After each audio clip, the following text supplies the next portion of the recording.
ou de cloro. Por quê? Porque no processo de tratamento... Boa noite, iniciamos oficialmente a nossa aula do dia 27 de junho de 2022, aula C de instalação, operação e manutenção de sistemas de refrigeração comercial, isso para os eventos 730978 e 734186 do Senai Colorado.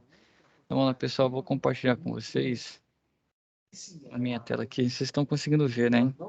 Pode ver que até eu estou aberto na própria página lá da nossa plataforma, né? Entrou aqui, veio em conteúdo do curso, vai ter o livro, né? Clicou, vai abrir aqui.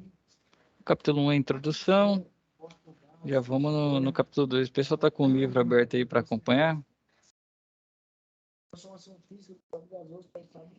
Essa é uma das poucas aulas que a gente vai trabalhar em cima do livro mesmo. Só o recurso que foi necessário agora. Então vamos lá, né? No capítulo vai ter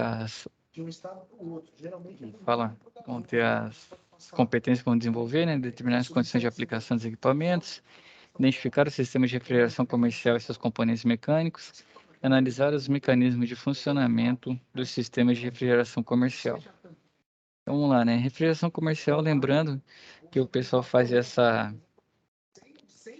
separação, tem a parte de climatização, ela tem conforto térmico, que é quando a gente usa para o nosso bem-estar dentro dos ambientes, tem a parte de climatização técnica, que são usados em data center, servidor, onde os equipamentos precisam estar a certas temperaturas, e tem a parte de refrigeração. A refrigeração, ela também é dividida entre refrigeração comercial e refrigeração industrial. A comercial, a gente vai ver que a maioria dos equipamentos vão ser balcões expositores, nós vamos ter ilhas, né? Vamos ter aquelas geladeiras frigoríficas e trabalham com temperaturas mais próximo do zero. Tem a geladeira frigorífica tanto para guardar bebida, alimento, tem para, como fala, a gente trabalha também com geladeiras frigoríficas, né, mortuárias, que servem para guardar o corpo. Todos os equipamentos que ficam próximos ali à temperatura de 0 grau, né, são separados de certa forma na refrigeração comercial. Se vocês lembrarem naquela aula de compressor que a gente disse sobre, tem os compressores, o High Back Pressure, que era o HBP, tinha o MBP, né, que era o Medium Back Pressure, né, pressão, e tem o LBP, né? Low Back Pressure. Então, e aqui são os equipamentos que os compressores são os MBPs, que tem a média pressão de retorno. Então vamos lá, vamos trabalhar em cima desses equipamentos aqui que nós temos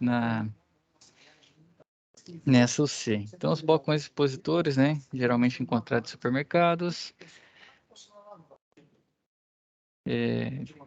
A exposição de alimentos em supermercado é uma atividade complexa, considerando que muitas pessoas compram alimentos por impulso. E por isso é importante que os produtos estejam bem apresentados e acessíveis aos clientes. Sendo assim, as aberturas frontais e portas de vidro em refrigerantes facilitam na hora de escolher o produto exposto. Além disso, há uma ampla variedade de alimentos em supermercados e sabe-se que cada um deles apresenta particularidades quanto à temperatura ideal de armazenamento. Aqui, segundo o RIS, né, frutas e vegetais, temperatura de 4,4 graus Celsius, laticínios 2,2 graus Celsius, carnes menos 2,2, isso aqui para exposição, né? Se for para armazenamento é abaixo de 18 negativo. Então, se forem alimentos comercializados essa palavra aí eu já vi em padarias, né? Comercializada em lojas de confeitos, confeitarias, delicatessen, né? 1,1. Aí, polpa de fruta congelada, menos 20,62. Então, a gente sabe que no balcão expositor, esse supermercado que a gente vai lá comprar não tem essa temperatura, né?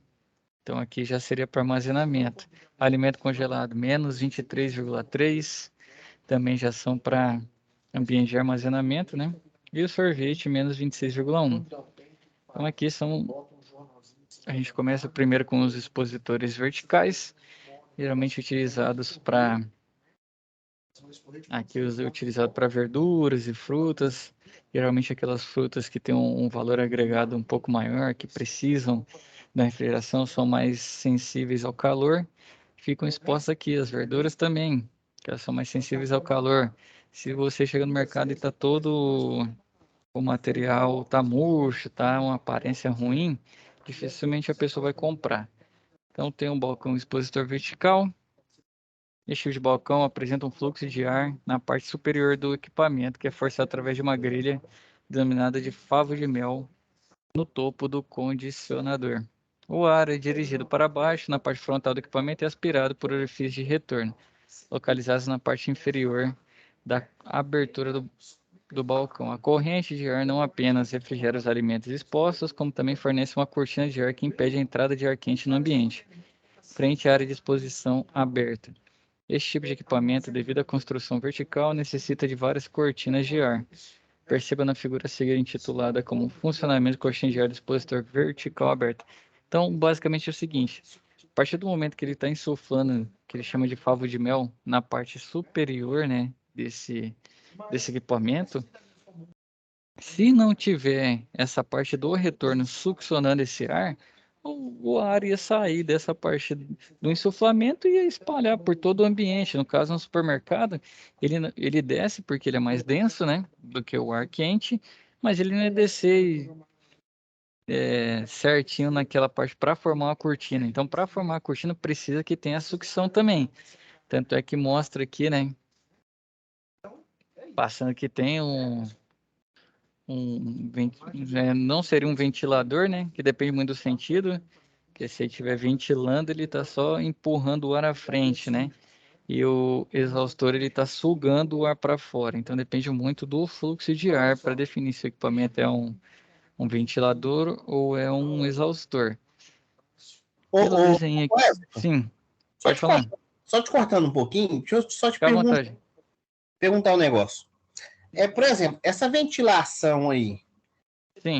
tem como ela ser medida ou saber se ela está de acordo, não saber? Existe A velocidade do ar? Existe algum equipamento que mede isso, alguma coisa? Se você quiser medir a velocidade do ar, tem sim. O nome dele é anemômetro. Deixa eu aproveitar aqui, já abriu uma. Esse equipamento aqui, tá vendo que ele tem uma espécie de uma. Como fala? Uma espécie de uma. Seria uma ventoinha. Ele mede a velocidade do ar. Com esse equipamento aqui, você consegue medir a velocidade. É lógico que se você colocá-lo, né, você vai ver que o ventilador, às vezes, quando está com, se for um equipamento monofásico, ele vai estar com a capacitância ruim, você vai vendo que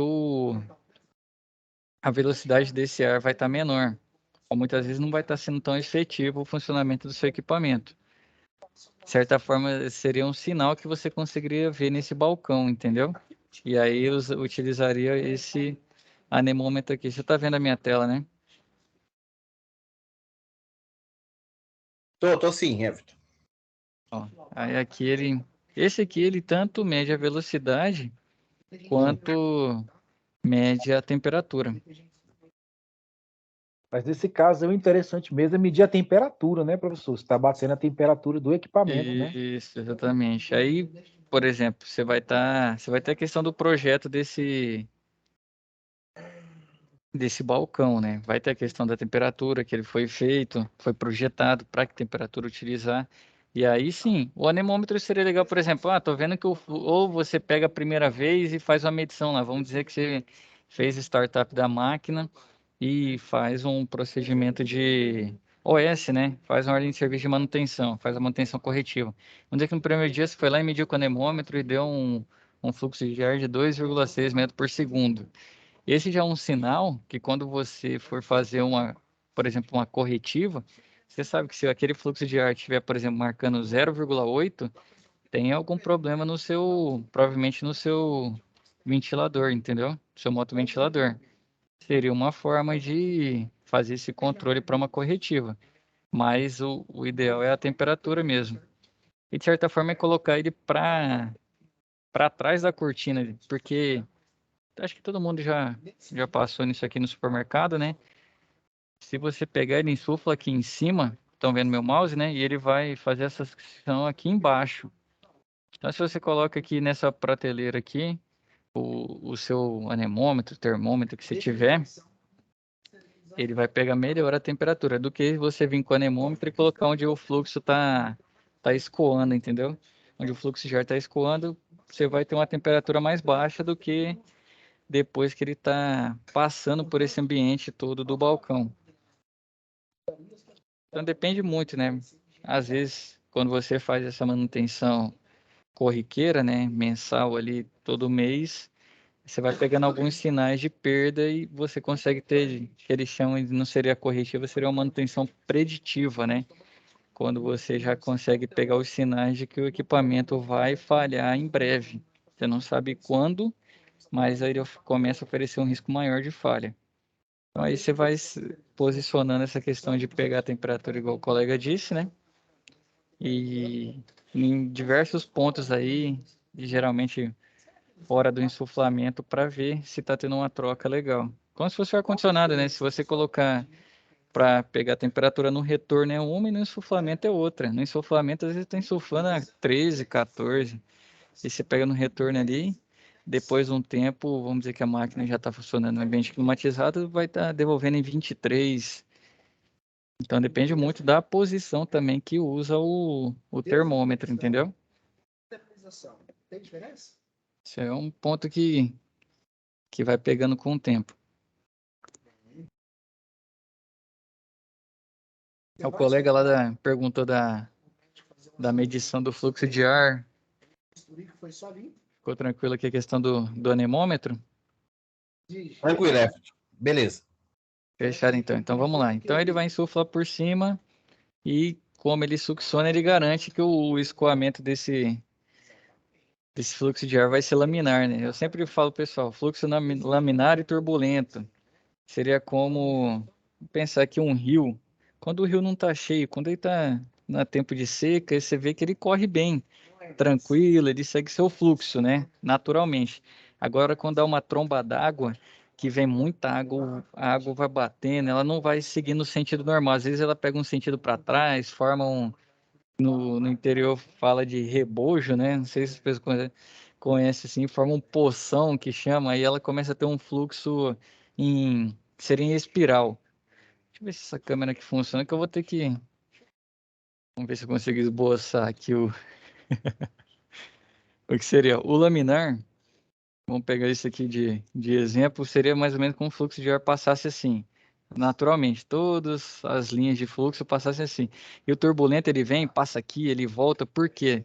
O espaço que tem pro ar passar não é suficiente pelo volume que tem que passar. Então ele começa a ficar como se fosse apertado. Se fosse um corredor que passa 10 pessoas, no outro dia tem que passar 100 de uma vez. Então ele fica turbulento. E quando ele fica turbulento, você perde, né? Você perde e no caso aí a troca, né? Ele vai retirar o calor do alimento ou quando para outras coisas do equipamento, né? Então, quando ele fica turbulento, você não garante que ele escoe no sentido que você quer e você perde a eficiência do equipamento. Então, aqui é muito importante que o motoventilador esteja funcionando bem. Se já tiver com capacitância baixa, né? Você já vai ver que o equipamento perde muito o seu rendimento. E assim é similar também aqui com porta de vidro, né? Esse aqui era livre. Similar também com porta de vidro, e aqui é melhor, porque o motoventilador fica aqui em cima, né? E ele faz esse fluxo do ar passando, e além de tudo tem o vidro, né? Tem um vidro que garante que o ambiente fique selado, fique fechado. Então, quando tem essa porta de vidro aqui, é muito mais efetivo do que quando é exposto assim, que são os de frutas e verduras. E aqui é importante também o que a guarnição da porta sempre tá bem, né? Tá bem, como fala, bem inteiriça, né? Não tá ressecada, tudo mais. E outra coisa que influencia bastante aqui é a questão de abertura. Não sei se vocês já passaram. Esse tipo de equipamento aqui tem menos, mas acontece da porta não tá fechando bem, não tá vedando bem. E quando abre ela, tem o motoventilador entra e ele Fala, ele aumenta a velocidade dele, tanto é que quando abre, geralmente você sente um vento frio, né? Para formar essa cortina quando a porta está aberta. E, como fala, seria similar ao outro. Só que esse aqui é o tempo inteiro o motoventilador botando para moer, né? Para garantir essa cortina de ar aqui, seria uma espécie de barreira. Aqui, como tem a porta de vidro, quando ela está fechada, ele funciona, salvo engano, uma rotação menor. E quando abre, ele dá um certo plus, né? Esse equipamento aqui eu ainda não trabalhei com ele não, mas você sente que ele aumenta, né, a potência do motoventilador para garantir essa cortina de ar. Então, aqui, ó, nesses casos, um tipo diferente de fluxo de ar é utilizado. Serpentinas são muito eficazes em locais que a elevada umidade na vitrine é essencial para impedir o ressecamento dos produtos. Então aqui ele já utilizaria, ó, serpentinas são muito eficazes em locais em que a elevada umidade na vitrine é essencial para impedir o ressecamento do produto. Então, quando o ar passa pelos produtos alimentícios descobertos, pode retirar sua umidade, provocando ressecamento. Já uma circulação suave de ar sobre os alimentos acarreta um efeito praticamente nulo em relação ao problema citado. Além disso, o projeto dessas serpentinas é tal que a temperatura do ar que as atravessa não é baixa o suficiente a ponto de remover grandes quantidades de água dos alimentos. Para isso, o evaporador é posicionado no ponto mais alto do equipamento e no interior do mesmo. Então, você vê que aqui já é diferente. Se vocês já tiveram a oportunidade de fazer manutenção, vocês vão pegar a evaporadora aqui em cima, né? Com o motoventilador. Então, esse aqui já é para garantir que igual eu estava dizendo, né, o fluxo de ar vai ser diferente. E com isso, quando ele está fechado, ele garante que não tenha uma troca de calor tão abrupta, né? Com a temperatura tão baixa, uma velocidade mais alta. Porque a velocidade, se vocês lembram bem das primeiras aulas lá, não sei se eu comecei a turma de vocês, creio que não, mas as transferências de calor vêm de condução, convecção e radiação. Então a convecção é a troca, né? Com o ar, de certa forma, na nossa área vai ser com o ar, que ele passa na superfície nesse caso aqui, do alimento. Então, quanto maior a velocidade desse ar passar, mais calor ele vai conseguir tirar.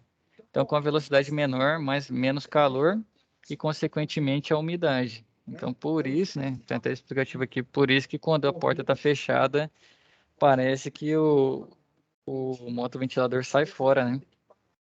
É como se ele entrasse, como se ele fosse um inverter. Esse equipamento aqui eu nunca fiz manutenção neles. Esses expositores aqui de supermercado. Já tive contato com um, fiz uma visita, mas manutenção nesses aqui não. Alguém de vocês aí já tem experiência com esse tipo de equipamento? Eu tenho, professor. Trabalho com isso aí. Trabalho, Zenilton. O motoventilador, ele tem duas velocidades mesmo? Como que é?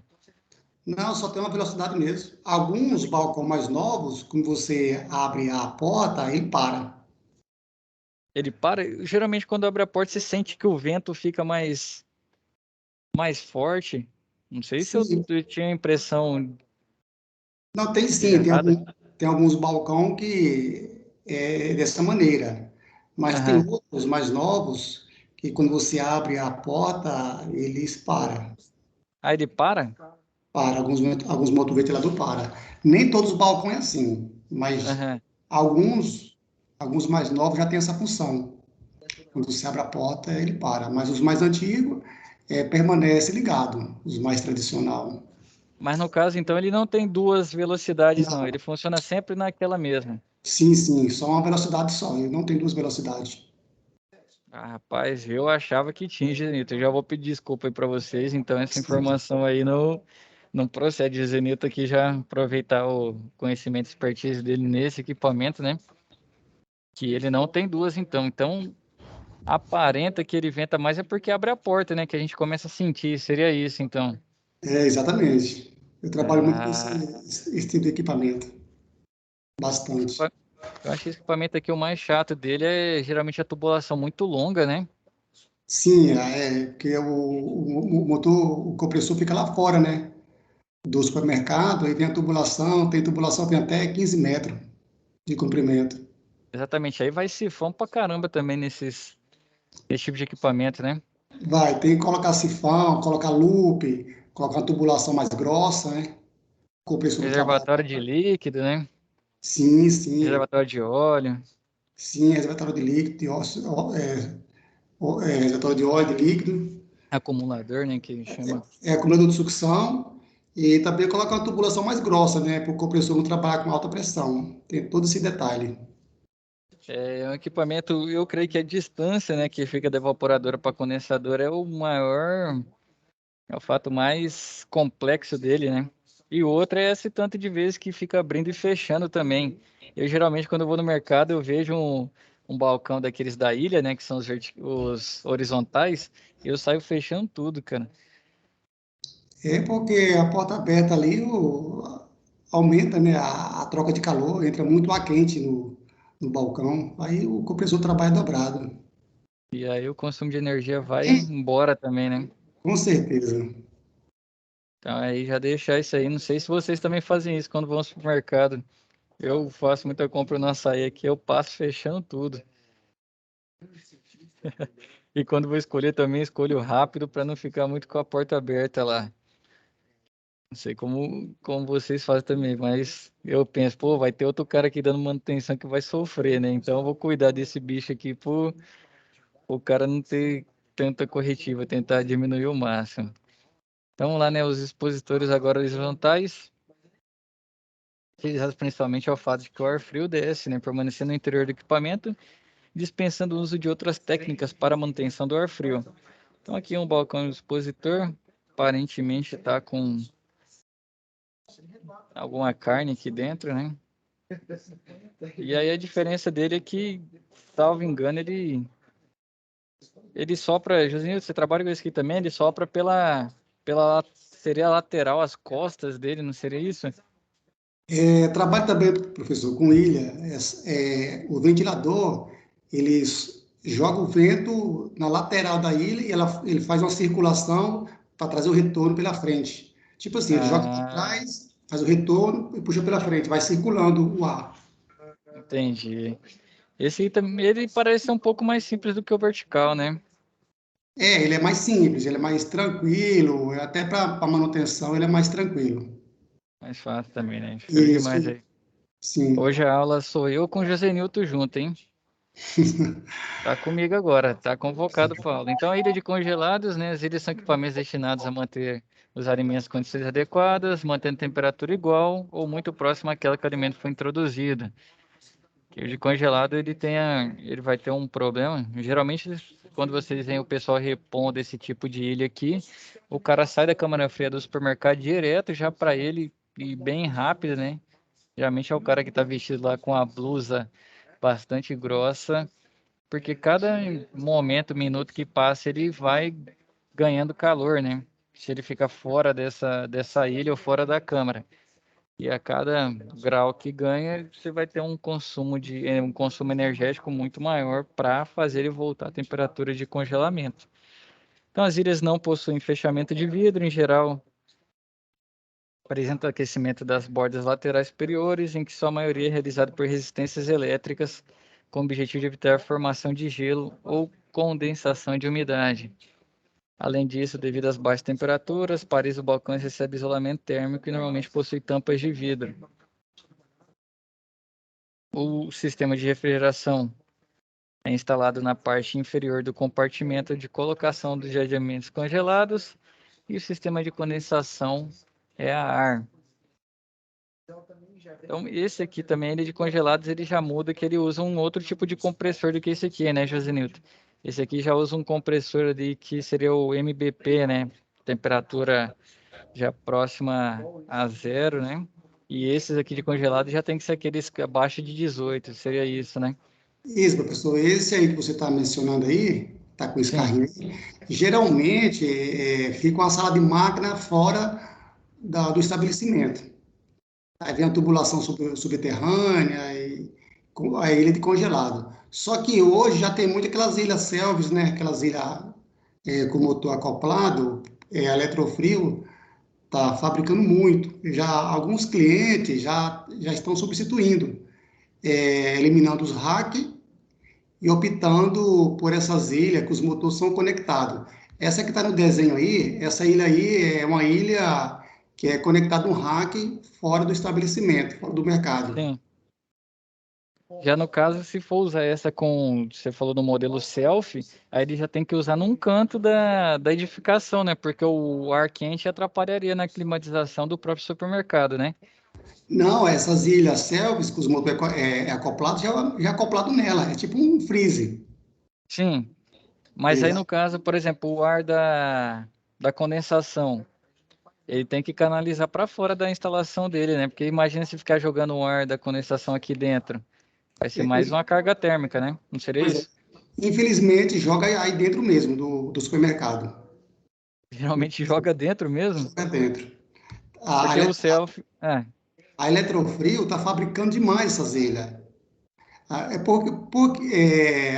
O objetivo é a questão da economia, porque o rack ele consome muita energia, compressores maiores, a manutenção mais cara. Então o pessoal está optando por essas ilhas aí selfies. Eu falo assim com experiência que eu trabalho nessa área aí, Aham. eu tenho muito contato com alguns clientes, e inclusive já fiz várias mudanças. Foi desativado alguns hacks e o pessoal opta por essas ilhas aí com motor acoplado, justamente por causa disso, porque é mais econômico. E acaba sendo mais fácil para dar manutenção, né? Também, com E certeza. quanto menos tubulação você tiver, menor o seu, é maior a confiabilidade do seu equipamento, né? Menor o risco dele ter um problema depois. Lembrando, pessoal, que eu estou falando assim, menor a tubulação, né? Para usar essa frase não é para usar também no split, não, que em vez de usar 3 metros, usa 30 centímetros, tá? Então, menor a tubulação é para o caso desses equipamentos que têm linhas muito longas, né? E, Então, e a vantagem também, professor, a questão do sim, pessoal optar por essas ilhas de motor acoplado, porque um hack, quando ele surge algum problema, ele para por inteiro, né? O mercado para todinho. sim, E essas ilhas não, se porventura der problema em uma só vai parar aquela única, as demais fica funcionando. continua, né? Exatamente. É, porque aí entra uma outra coisa que geralmente a gente vê mais problema na climatização técnica, que é a questão de redundância, né? Exemplo, você vê um local que usa sistema de dutos, né, e só uma máquina. Se aquela máquina parar, você para diversos ambientes. E se você tem splits espalhados, né, você já garante que se um parar, não vai afetar tanto o seu sistema por inteiro, né, todos os ambientes. Então é mais um nuance também. A gente ainda não está na aula de projetos, né? Mas é uma coisa que geralmente quando vai fazer essa instalação, dependendo do valor do ativo que você vai climatizar ou refrigerar, a redundância acaba sendo mais importante até do que o risco que ele corre de perder, né? Seja o equipamento ou seja o alimento ali. Então, beleza, esse aqui é o capítulo 2. Depois nós vamos para picoleteiras e sorveteiras. Se não me engano, alguém aqui trabalha com máquina de gelo, não trabalha?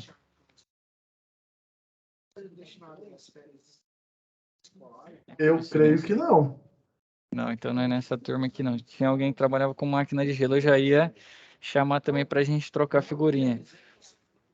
Porque também ainda não trabalhei com picoleteira e sorveteira, né? Então, são equipamentos que apresentam perfil de utilização sazonal, tendo grande utilização por empresas produtoras de picolé e sorvete em períodos de condições climáticas caracterizados por altas temperaturas, né? Picoleteira possui, em geral, um tanque de álcool salmoura. As formas de picolé são posicionadas dentro do tanque e o tamanho determina a quantidade de formas com as quais a máquina consegue. Então, seria quando, não sei, a mãe da gente fazia aquele banho-maria, né? Que colocava para derreter alguma coisa que é similar, só que o contrário, né? Não seria um banho-maria, é sim para fazer o congelamento desse líquido do picolé. E do sorvete também, para manter ele congelado. Então, essa salmoura, geralmente quando ele usa o álcool salmoura, é porque ele tem uma propriedade de resfriamento boa. Quando você coloca água com sal, já viram experimentos aí também que a pessoa pega uma lata, né, coloca no congelador e coloca ela enrolada em fala, um papel guardanapo em volta dela com álcool ou com uma salmoura, e ela resfria bem mais rápido do que se tivesse lá sem esse papel guardanapo, justamente por isso, né? E geralmente não, utilizando esses elementos aí, você garante um resfriamento mais rápido, o álcool ou a salmoura. Então, quando a picoleteira é acionada, o sistema de refrigeração reduz a temperatura do álcool da solução entre as formas, né, que seria a salmoura, e este é movimentado no interior do tanque através de um agitador até atingir temperaturas próximas a menos 25 graus. Então, basicamente, vai ter um agitador, né, que seria... Imagina mais ou menos uma máquina de lavar que tem aquele agitador, não daquele mesmo modo, né? Ele vai utilizar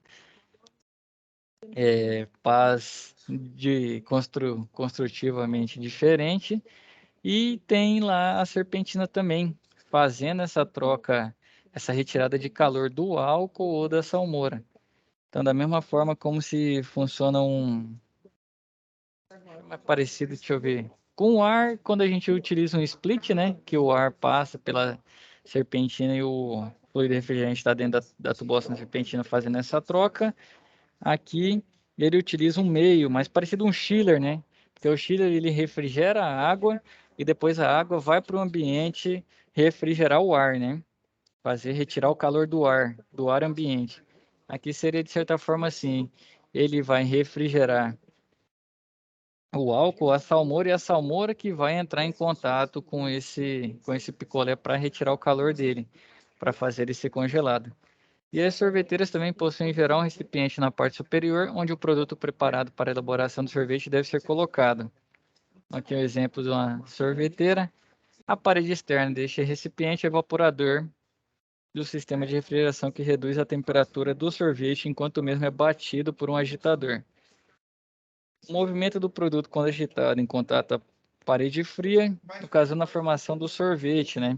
No caso, ele vai estar ali num formato um pouco mais pastoso, mais próximo do líquido, e quando ele vai sendo refrigerado, ele fica com essa consistência que o sorvete tem. Então, nesses equipamentos, o processo de produção é por bateladas e a quantidade de tempo de produção varia de acordo com o porte do equipamento. E agora, no capítulo 3, traz os fabricadores de gelo. Então, aqui no fabricador de gelo, basicamente, ele vai usar água, né? Ele vai congelar a água, e aí depende muito do formato que você quer ter esse gelo. Então, no processo de produção de gelo em cubo, somente a água congela, os minerais e outras impurezas permanecem na solução, são expelidos durante o ciclo de desprendimento do gelo. O ar e o cloro também permanecem no abastecimento de água, presentes, né, no abastecimento de água, tende a evaporar e sair do produto, resultando assim em gelo potável de elevada pureza. Então aqui, né, o processo, como que ocorre? A água enche um reservatório e uma bomba circula sobre a superfície do evaporador frio. Quando o gelo está suficientemente espesso, a máquina muda para o ciclo de desprendimento do gelo, um degelo realizado por meio de gás quente. Então, aqui é o fabricador de gelo em cubo. Aqui eu já creio que ele já está no processo, já passa pelo processo de desprendimento. Então, o gelo como que funciona, né? Ele vem da água. A água começa a congelar com 4 graus Celsius. A água congela a zero, beleza, por completo. Só que a 4 graus Celsius, você já começa a congelar. Geralmente quem trabalha com central de água gelada sabe que um set point é perigoso, né? Quando você começa a usar temperaturas abaixo de 4 para água. Você vai precisar usar uma solução, né? O glicol, que é para garantir que a água, em vez de ter o ponto dela de congelamento em zero, reduza, né, para uma temperatura negativa. Quando você precisa utilizar essa água em temperaturas mais baixas, menores do que 4 ou próximo, você já tem que usar o glicol para garantir que ela não comece a congelar antes do set point que você precisa. Então, a água 4, ele vai diminuindo a temperatura, chega até negativo. A água começa na parte das suas extremidades, vai congelar, cria aquela casquinha, né? A gente vê também quando está fazendo gelo no congelador, que a pessoa está com pressa, vai lá, cria só a casca. Então, ele vai se congelando na sua parte externa para a parte interna. A partir do momento que ele está todo congelado, ele liga esse processo de desprendimento e o gelo cai. E ele só sai em cubo por causa da bandeja, né, que é utilizada, o formato da bandeja. E a diferença, por exemplo, aqui um gelo em escama fina, né, que é aquele gelo mais fácil de... velho. Sim. Tem um outro modelo de fábrica de gelo mais pequena, que forma aquele gelo em cubo, só que é furadinho. Quem tá comigo aqui não tá... É o Cláudio. Vamos lá, Cláudio. Agora você vai comigo nessa parte da aula aí, hein? É esse aí, sim, eu pego mais porque é mais pequeno. Produz aí até 100 quilos por dia, 150. Ele tem o... Pode falar, Everton. Não, pode falar que eu também tenho curiosidade. Isso aí é outra parte da refrigeração que eu ainda não trabalhei, né? O evaporador dele é em inox e tem, como é que eu te falo, uma chapinha para baixo, onde é que forma aquele buraquinho no gelo. Aí ele vai gelando ali, fica submerso na água, e aí conforme ele pega uma espessura, ele tem um mecanismo que aciona o interruptor, abre uma solenoide e joga o gás quente para descer o gelo. Ah, para desprender, o gelo cai. Deve ser algum mecanismo que deve pegar pelo peso, né? Que quando passa por estado sólido... Simples até, Everton. Ele tem uns roletes que fica girando no meio das aletas ali. Aí conforme o gelo pega uma espessura, aí ele começa a prender e começa a prender e aí ele liga o... aí ele tem um interruptor, ele tem um motorzinho que gira as aletas, né?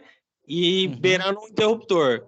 Aí a hora que ele trava que o gelo tá grosso, ele aciona o interruptor, aí o interruptor manda para a placa, aí a placa aciona a solenoide, que inverte o sentido do gás e joga o gás quente no evaporador para desprender. Show de bola. Quanto tempo demora um processo desse? Da admissão da água líquida até sair o gelo? Olha, a primeira, uns 10 minutos. Depois é 7 ou 6, que ele aproveita um pouco da água fria. A primeira água cai quente. Rápido, né? Porque ele não congela a água toda da bandeja. Ele forma um pouco de gelo e sobra um pouco de água e cai só mais um pouco, atinge o nível e vai esse ciclo. Show de bola, hein? Legal. Você trabalha com isso aí também? Trabalho.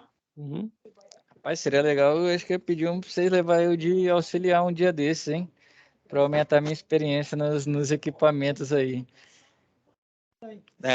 Só tá longe. Mas o conhecimento vale, às vezes, andar um pouquinho mais.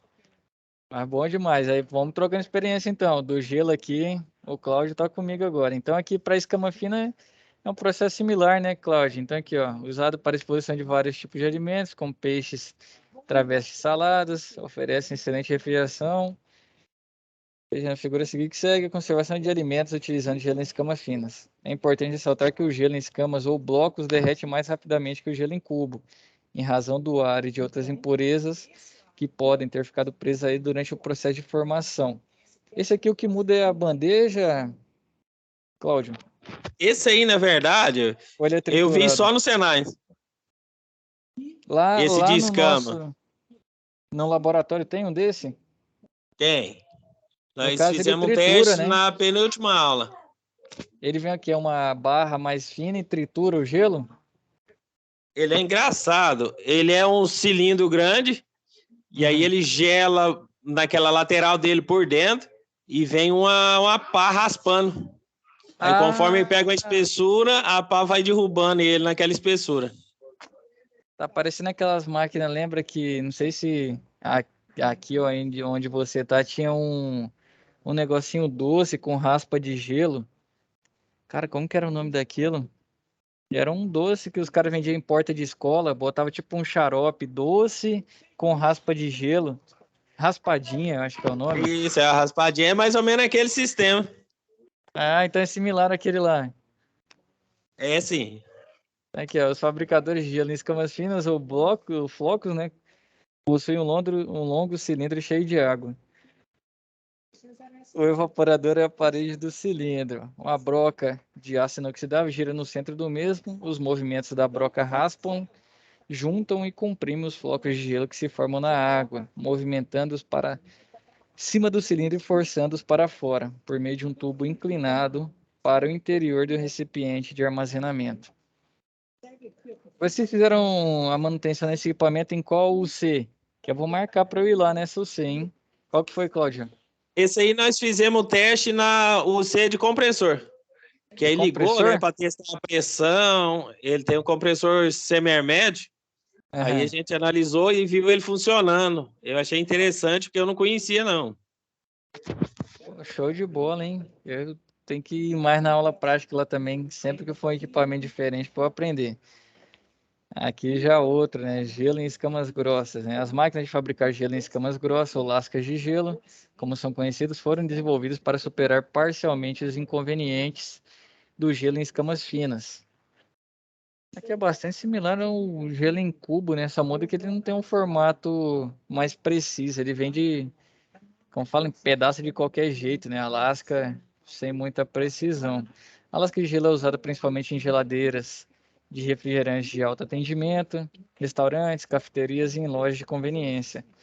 Devido a essa necessidade, o processo de produzir lascas de gelo é similar à técnica de gelo em flocos, exceto por uma etapa a mais. À medida em que os flocos de gelo deixam a câmara de congelamento, são forçados por um prato de metal espesso com orifícios de 6,4 milímetros. Além disso, a placa ou placa de extrusão espreme o excesso de água à medida que comprime o gelo em pedaços duros antes de deslizarem por o tubo inclinado para o interior do recipiente coletor. A placa ou placa de extrusão espreme o excesso de água à medida que comprime o gelo em pedaços duros. Que ele repetiu, né, a frase acima. Então, a variação desse tipo de produto é o gelo em lascas irregulares, com aproximadamente de 8 a 10 milímetros de espessura. Nesse caso, o gelo é formado sobre a superfície externa e interna do tubo, de parede dupla aço zincado ou inox, dentro do qual evapora 717, né, R717 ou R22. O 22 está saindo de uso, né? Provavelmente vai ficar aí já outro blend. A figura a seguir exibe um gelador, né? Gelo em lascas. Isso aqui já não escama fina, nem já mais grossa.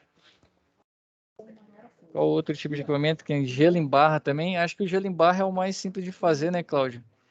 Que não vai ter esse trabalho todo de ficar colocando em bandeja de cubo e nem ficar raspando, né? Esse é mais simples, né? Enche o reservatório, deixa congelar e tira e pronto. E tchau, obrigado. Então, equipamento convencional para fabricação de gelo em barra é constituído por um tanque de aproximadamente 1,8 metros de profundidade, com 2 compartimentos cheios de salmoura, um contendo evaporador e o outro as formas cheias de água a congelar. Além disso, a salmoura tem esse movimento produzido por um agitador ou bomba que mantém velocidade de 0,15 metros por segundo no compartimento de congelamento e 0,75 metros por segundo no compartimento dos evaporadores. Você pode ver que até a questão, quando ele vai congelar, ele diminui a velocidade, igual eu estava dizendo para vocês, que quando você diminui a velocidade, você diminui o ato de convecção, né? E como aqui também tem a questão da umidade, então velocidades mais baixas para processos que não podem ser retirada tanta umidade é bastante importante. Então os moldes são agrupados por meio de armações em linhas paralelas que abrangem toda a largura do tanque.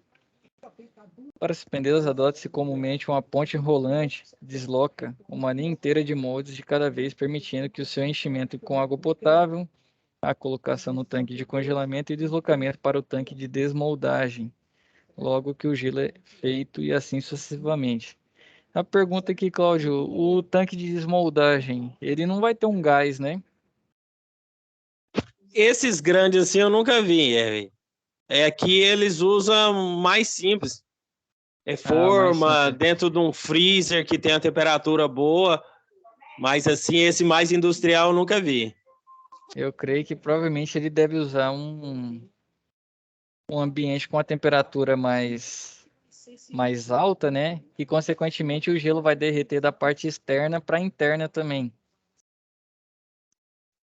Nesse caso, né? Então ele vai desprender primeiro ali das paredes, né? Eu creio do seu molde, e aí já deve cair pronto para embalar e fornecer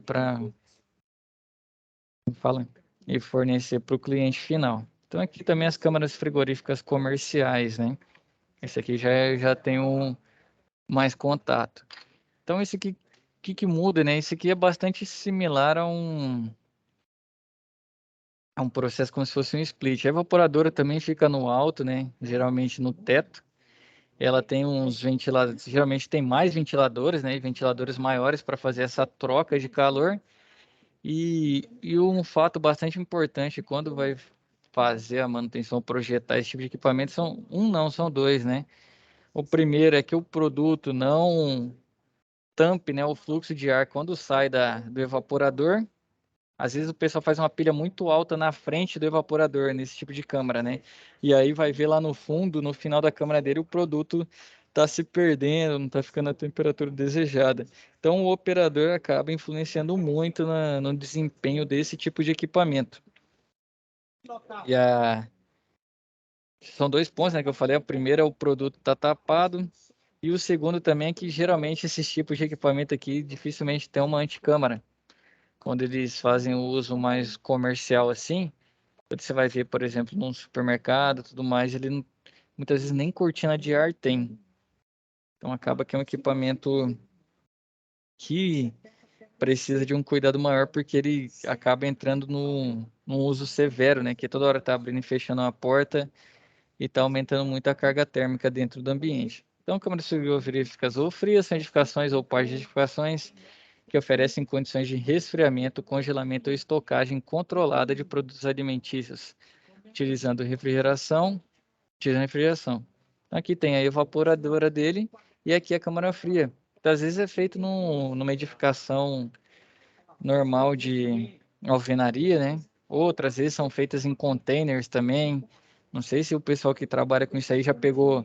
Eu já peguei uma manutenção numa câmara fria dessa para estocar carne, que o container ficava exposto à luz do sol. E aí o compressor chorava, chorava, chorava e não dava conta de jeito nenhum. Então foi pegar a temperatura na parte superior desse container, né, que é metal, chegava acima de 60 graus. É lógico que tem todo o isolamento térmico, tudo mais, a preparação. Só que mesmo com isolamento, esse calor acaba que, mesmo em menor quantidade, passa para dentro do container. O isolamento é feito para pegar a temperatura ambiente, né, vamos dizer 28, 30, e isolar ela. E não para. Aí, quando ela vai isolar 70, 60 graus, o rendimento dela é diferente. Então, teve esse problema com o equipamento, com o container já no sol. Então, ele tem que estar em ambiente propício para que o rendimento seja legal. Então, no caso de câmaras que servem para estocagem de alimentos, podem ser classificados em dois tipos, né? Câmaras para produtos resfriados, que é para temperaturas próximas a zero, e câmaras de baixa temperatura, que são são temperaturas abaixo, né, de 20 graus negativos, para prevenir a deterioração e estender o período de validade dos produtos. Então depende muito também, né? Tem produto que, se a temperatura ficar muito baixa, se for uma temperatura negativa muito baixa, ele também vai perder as suas propriedades, né? Algumas frutas, igual a gente também que faz a manutenção de corpos, né? Se for uma temperatura muito baixa também, acaba que o corpo não se mantém nas propriedades que são necessárias. Então depende muito da utilização. E aqui faz a diferença, né? Geralmente o tipo de compressor. Ou compressores com muito estágio. Quando você pega os compressores lá, o LBP, né? Que é o Low Back Pressure, que é o tipo de compressores para esse tipo de temperatura negativo, 20, né? 20 negativo. Aí você vai vendo que, dependendo do tamanho da carga que tem que ser feita, a carga térmica desse local, ele vai tendo um ou mais estágios. Assim também como a temperatura precisa ficar menor e menor, né? Abaixo de 20, abaixo de 40, alguns tipos de materiais precisam desse tipo. E outros já são compressores UMBP, que são essas câmaras para temperaturas próximas a 0 graus. 0 grau, né? Não é no plural, 0 grau. Então tem o evaporador aqui, ele vai fazer essa... Ele pega, ele admite o ar de dentro da câmara e passa pela serpentina e sopra aqui, conforme os ventiladores, similar ao split. E lá fora ele vai ter a evaporadora. Muda a evaporadora que não vem num quadradinho lá na casezinha, né? Ela fica geralmente exposta. Quando você passa na frente de geralmente dessas mercearias, em locais menores, você vê ela muitas vezes pendurada na marquise, que é bastante com a gaiolinha lá feita no metalon, por um serralheiro, nada assim que é feito pelo fabricante. Então, ele tem essa característica construtiva diferente. Então, o isolamento térmico dessa câmera tem que ser preciso também. Muitas vezes a pessoa fez isolamento, deixou muito tempo, não confere como está, ou utilizou um material que hoje em dia já não é tecnologia tão eficiente. É um ponto muito importante nisso aqui. Então, os isolamentos lã de vidro, poliuretano expandido, conhecido muitos como PU, né? Tem o poliestireno expandido, que similar, eu creio que isso aqui seja o nome do isopor. E as portas, né? As portas são bastante importantes. Geralmente elas abrem para fora, né? E elas têm um sistema de trava que geralmente ela fica mais pesada para fazer essa abertura. Logicamente também que ela tem um peso maior pelo isolamento que ela possui.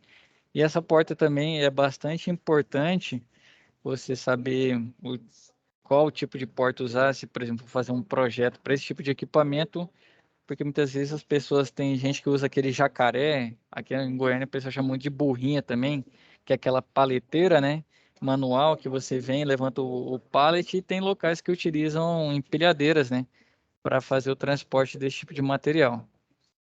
Então, além disso, construtivamente, tem barreira de vapor também, juntamente com o isolamento térmico, e eles utilizam anticâmaras.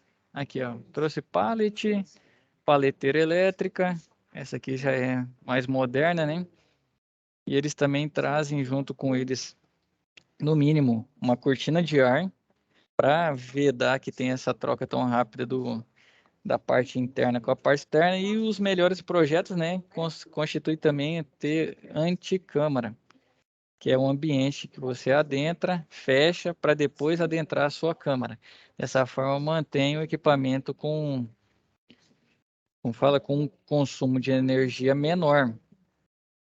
Então, depende muito da temperatura de armazenamento, a umidade relativa interior que você precisa e o fluxo desses alimentos, que seria a abertura e fechamento dessas portas.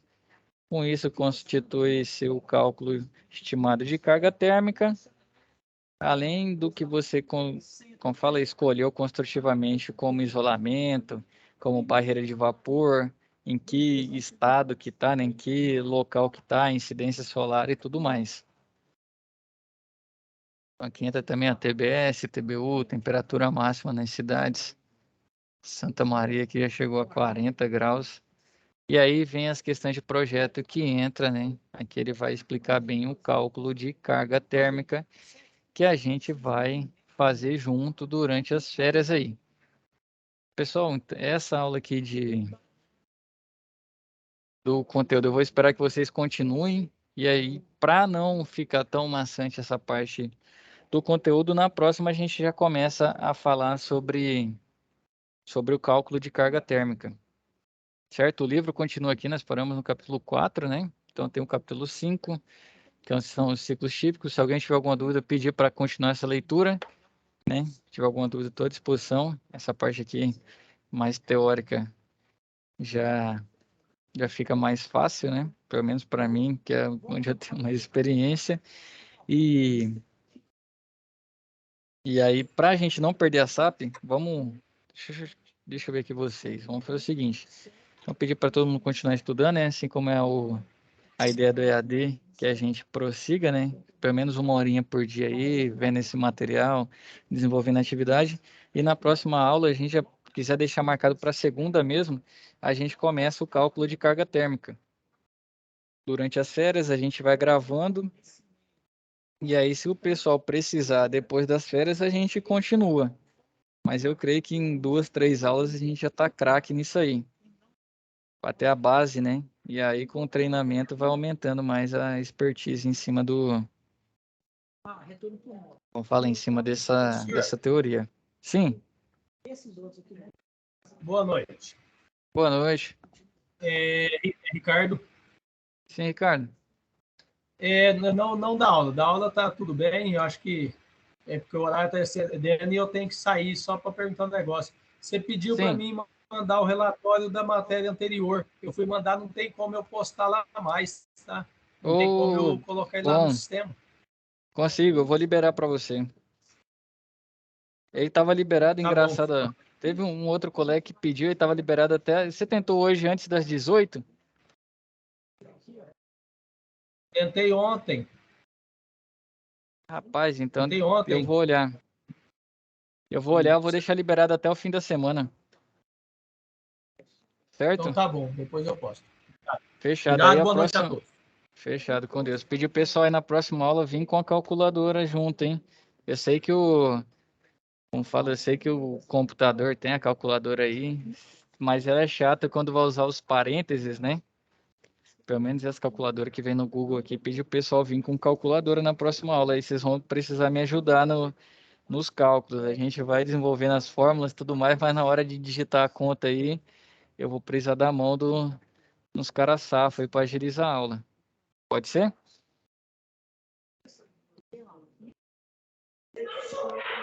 Combinado, professor.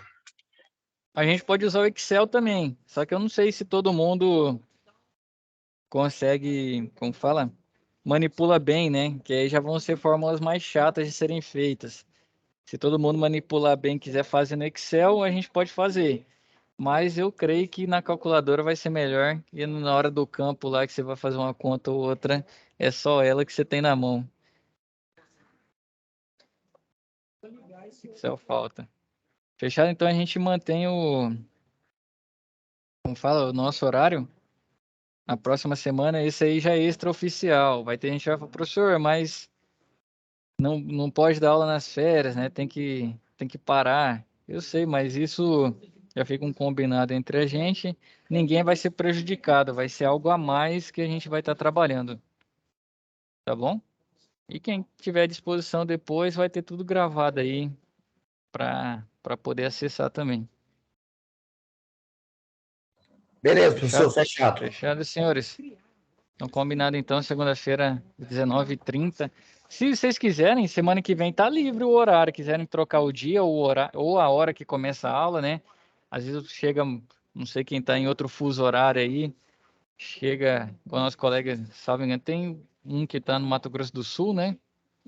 Se é trocar, dá pra ser mais eu e o tarde Ricardo. também. Aí, ó, se quiser trocar mais tarde um pouco, né? Que aqui é a nossa 20 é 19 de vocês, né? Mas para mim não tem problema, não. Tem não? Tá tranquilo? Não, para mim não sei para os outros colegas. Segunda-feira mesmo? Para mim tá beleza. Então, fechado, então. Aí, se alguém se fosse opor, é a hora e agora. Quem se calou, consentiu, né? A gente mantém a segunda-feira, 19h30, e próxima aula a gente vem só para calcular. Fechado, senhores? Fechado, professor. Fechado, professor. Então, boa noite. Combinado. Continuem fazendo a leitura do livro lá, hein, pessoal?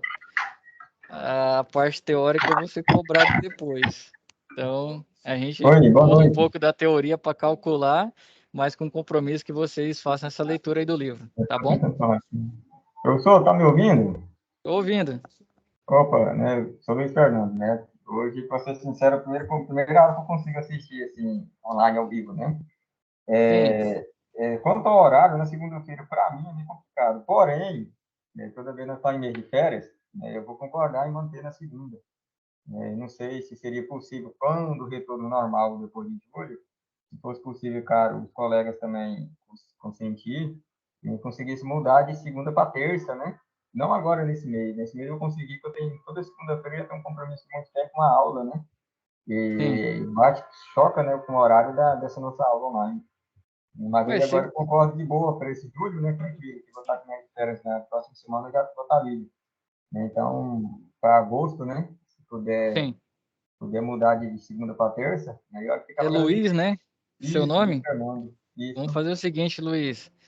Para eu mudar, às vezes pode gerar algum conflito com algum colega e isso ser usado depois no fim para, por exemplo, deixou de ter um rendimento porque o professor mudou o dia da aula, entendeu? Não que não possa fazer, eu vou pedir para você organizar isso com os demais. Vocês têm um grupo, não tem? Sim, temos. Então, se você puder conversar lá com o pessoal e ver se todo mundo pode, aí sim, se partir de vocês para mudar esse dia da aula, eu mudo tranquilamente. Não, tá concordo. Não é minha posição, né? A princípio, né? Ver com você, né? Com o senhor e demais colegas, né? Se puder. Pode chamar de você mesmo, não tem problema não. Não, beleza.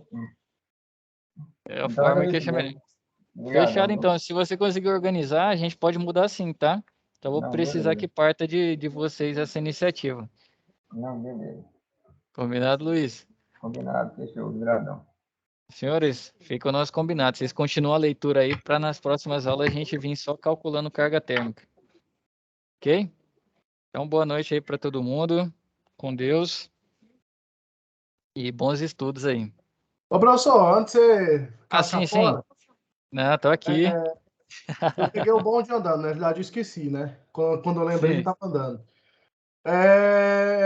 A nota lá do compressor, o pessoal ainda não te passou a presença? Faltou só o presencial. Deixa eu até... Não sei se vocês estão vendo aqui. Eu vou abrir meu e-mail. Deixa eu ver se chegou aqui. Tem uma 6482. Não é de vocês. Só um segundo. Vai ter essa aula agora. Até sexta não tinha. Hoje eu cheguei já direto para aula aqui. Tive que trocar de máquina. E eu não consegui conferir meu e-mail ainda. Encerrando essa, é a próxima web. Às 9h30 eu vou conseguir ver o meu e-mail. Vai ter aula agora dia 4 de julho ou só em agostão agora mesmo? É extraoficial, né? Oficialmente não, mas extraoficial para a gente apurando o cálculo de carga térmica, né? Beleza. A gente vai ter dia 4. Vai Fechado. ficar gravado para os demais. Beleza. Fechado? Eu só não sei com quem que eu tô falando aqui, que não tá aparecendo para mim as pessoas que estão online. Eu acho que travou o meu Teams. Augustus. Augustus. Show de bola, Augustus. Então a gente continua, mas fica facultativo, entendeu? Não, mas essa daí que é do cálculo eu tenho interesse. A gente vai seguir aí para aproveitar esse tempo, né? Para recuperar todo mundo. Como a turma não tem ninguém para recuperar, a gente aproveita para aprender um pouco mais do que o horário permite para a gente. Beleza. Fechado então. Senhores, obrigado. Com Deus, bons estudos aí para todo mundo. Até mais. Até mais, boa